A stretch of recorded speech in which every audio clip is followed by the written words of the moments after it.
ETF index mutual funds నేర్చుకుని stock మార్కెట్లో రాణించాలనుకుంటున్నారా? వెంటనే ఈ నెంబర్కి కాల్ చేయండి. Hello viewers, welcome back to our channel. ప్రస్తుతం మనతో పాటు ఉన్నారు consumers affair committee chairman Mandadi Krishna Reddy గారు. సార్తో మాట్లాడదాం. నమస్తే సార్. నమస్కారం అమ్మా. సార్, ప్రస్తుతం అమెరికాలో జాబ్స్ లేక ఉన్నటువంటి జాబ్స్ని కూడా జాగ్రత్తగా కాపాడుకుంటూ వస్తున్నారు మన వాళ్ళు, భారతీయులు.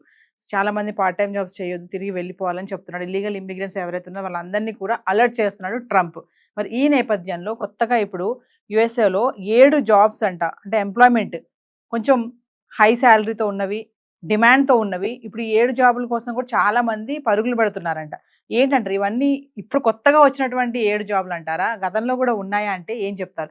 వీటిలో కూడా చూసుకుంటే nurse practitioner, next IT manager job, physician assistant, financial manager jobs, software developer, information security, medical health services manager post, ఇవన్నీ కోవకు చెందినవి ఉన్నాయి. వీటి శాలరీస్ కూడా బాగున్నాయంట, డిమాండ్ కూడా ఎక్కువ ఉందని చెప్తున్నారు. ఒకసారి వాటి గురించి. ఇప్పుడు మీరు చెప్పినటువంటి 7 కేటగిరీలు కూడా గతంలో ఎప్పటి నుంచో డిమాండ్ ఉన్నటువంటి జాబ్స్ ఏవి.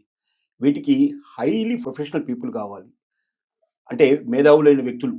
మామూలుగానే చదువు ఒకటే కాకుండా చదువుతో పాటుగా అన్ని స్కిల్స్ ఉండేటువంటి వ్యక్తులు కావాలి. సపోజ్ నర్సింగ్ తీసుకోండి. నర్సింగ్కి ఒక అమెరికాలోనే కాదు, ప్రపంచంలో అన్ని కంట్రీస్లో కూడా డిమాండ్ ఉంది.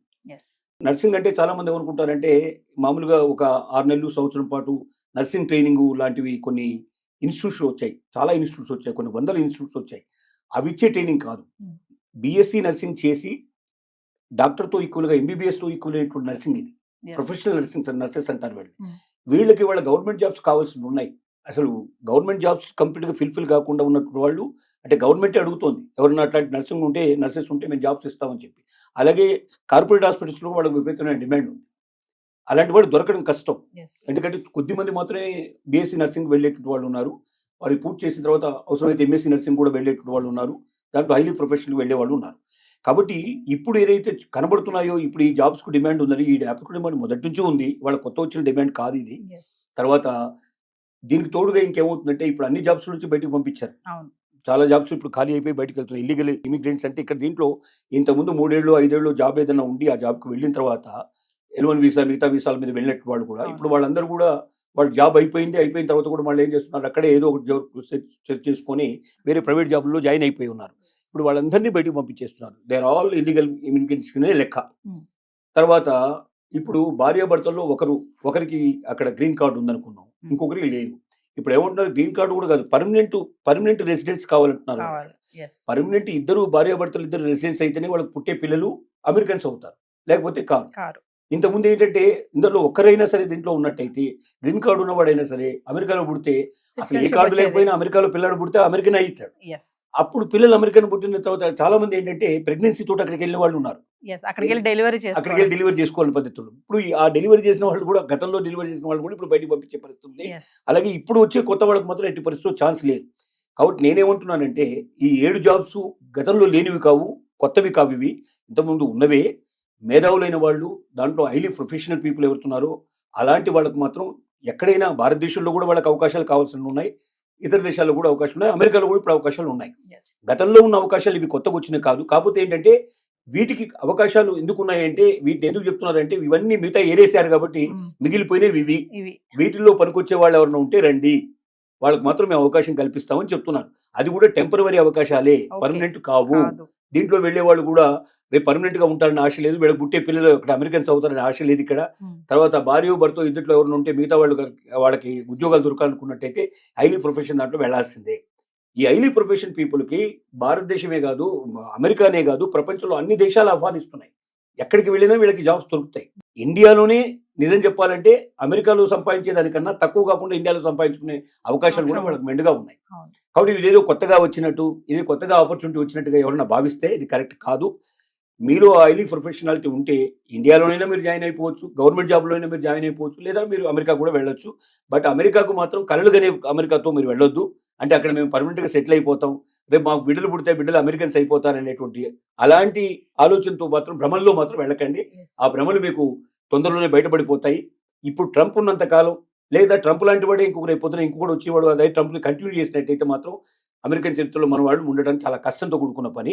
పర్మనెంట్ గా రెసిడెంట్స్ అయ్యాము అమెరికన్ అనేటువంటి ఆలోచనతో ఊహతో వెళ్ళకండి. టెంపరీగా పనిచేసి మళ్ళీ వచ్చి భారతదేశంలో మనం సెటిల్ అవుతాం అనే ఉద్దేశంతో మాత్రం వెళ్ళండి.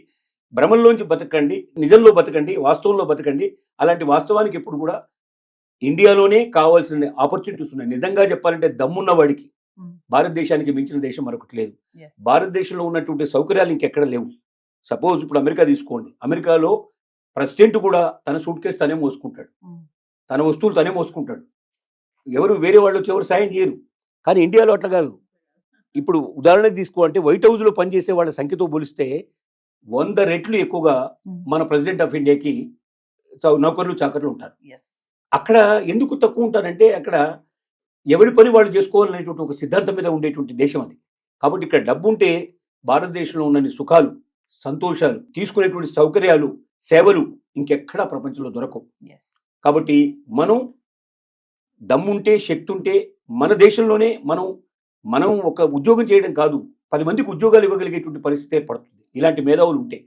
కాబట్టి వేరే దేశానికి వెళ్ళాలి, అమెరికాకు వెళ్ళాలనే భ్రమలను తొలగించుకొని వీలైనంత వరకు ఇండియాలో స్థిరపడి ఈ దేశ సంపదను పెంచడానికి ప్రయత్నం చేసినట్టయితే దేశానికి మంచిది, జాతికి మంచిది, మనకు ఇక్కడ ఉన్న భారతీయులకు కూడా ఎంతో మేలు జరిగే అవకాశాలు ఉన్నాయి.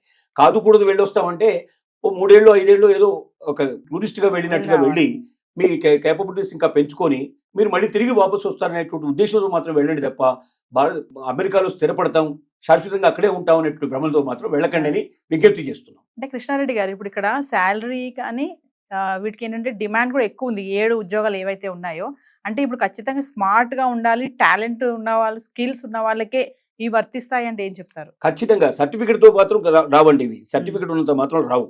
నిజమైన స్కిల్ ఉండాలి, నిజమైన క్యాపబిలిటీ ఉండాలి వాళ్ళలో. అంటే ఆ జాబ్లోకి వెళ్ళంగానే అక్కడ ఏమాత్రం కూడా తేడా రాకుండా సర్వీసెస్ ఇవ్వడం మొదలు పెట్టాలి, వెంటనే వెళ్ళాలి. అంటే మళ్ళీ ట్రైనింగ్ లాంటివి కూడా ఉండవు ఇక్కడ. అంటే ఆల్రెడీ స్కిల్డ్ అయిన వాళ్ళు, ఆల్రెడీ నేర్పడతనం ఉండేటువంటి వాళ్ళకి మాత్రం ఈ జాబ్స్ వర్తిస్తాయి. అంటే the day when you are entering the job ఇమీడియట్గా నీకు వర్క్ స్టార్ట్ అవుతుంది. అంటే మళ్ళీ తడుముకోవడం కానీ లేదా నేర్చుకోవాలనే ఆలోచనలో ఉండే వాళ్ళు మాత్రం ఎక్కువ రోజులు ఉండరు. విత్ ఇన్ డేస్లోనే తెలిసిపోతుంది, వాళ్ళు వెంటనే బయటికి పంపించే అవకాశాలు ఉంటాయి. ముందు ఇంటర్వ్యూలోనే చాలా స్కిల్స్ మొత్తం పరీక్ష చేస్తారు వాళ్ళు. అమెరికన్ సిస్టంలో ఎక్కడ కూడా మనలాగా డబ్బు ఇస్తూనో లేకపోతే ఎవరితో మనం రికమెండ్ చేసుకుంటూనో పిలిచేటువంటి క్యాండిడేట్స్ అక్కడ ఉండరు. ఖచ్చితమైన వాళ్ళలో స్కిల్ ఉండి హైలీ క్యాపబిలిటీ ఉండేటువంటి వాళ్ళు మాత్రం నిలబడతారు. అంటే ఎవరైతే సర్టిఫికేట్ మా దగ్గర ఉంది, మేము వెళ్ళిపోవచ్చు అని దుప్పంతో వెళ్ళే వాళ్ళు మాత్రం మళ్ళీ ఫెయిల్ అయ్యడానికి రావాల్సిన పరిస్థితి ఏర్పడుతుంది. కాబట్టి ఆలోచించుకోండి, మీ దగ్గర నిజమైన స్కిల్ ఉందా, ఆ వర్క్ మీరు వెంటనే మొదలు పెట్టగలుగుతారా? 0 ఓవర్ అంటారు. మనం వెళ్ళంగానే స్టార్ట్ చేయాలి వర్క్. ప్రతి నిమిషం ఆ నిమిషంలోంచి మీకు వర్క్ ఏంటో బయటపడిపోతుంది. అంటే మీ స్కిల్ తెలిసిపోతుంది. మీరు ఒకవేళ ఫెయిల్ అయితే విత్ ఇన్ 1 or 2 days మళ్ళీ తిరిగి టప్ప కట్టుకుని వెనక్కి రావాల్సిన పరిస్థితి ఏర్పడుతుంది. కాబట్టి నిజమైనటువంటి వ్యక్తులు, నిజమైన శక్తి ఉన్నటువంటి వ్యక్తులు, నిజమైన తెలుసుకునేటువంటి వ్యక్తులు ఖచ్చితంగా యూఎస్లోనే కాదు ప్రపంచంలో చాలా దేశాలు ఆహ్వానిస్తున్నాయి.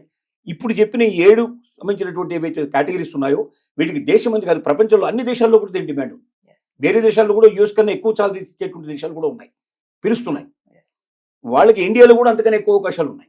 కాబట్టి మీరు ఆలోచించుకోండి. సో ఏదేమైనా వెళ్ళాలి, చేసుకోవాలి, వచ్చేయాలి, అక్కడ స్థిరపడాలన్న ఆలోచన మాత్రం పెట్టుకోవద్దని అంటారు. ఇప్పుడున్న పరిస్థితుల్లో అది లేదు. భవిష్యత్తులో కూడా ఇదే కంటిన్యూ అయితే వాళ్ళ భ్రమలు తొలగిపోతాయి.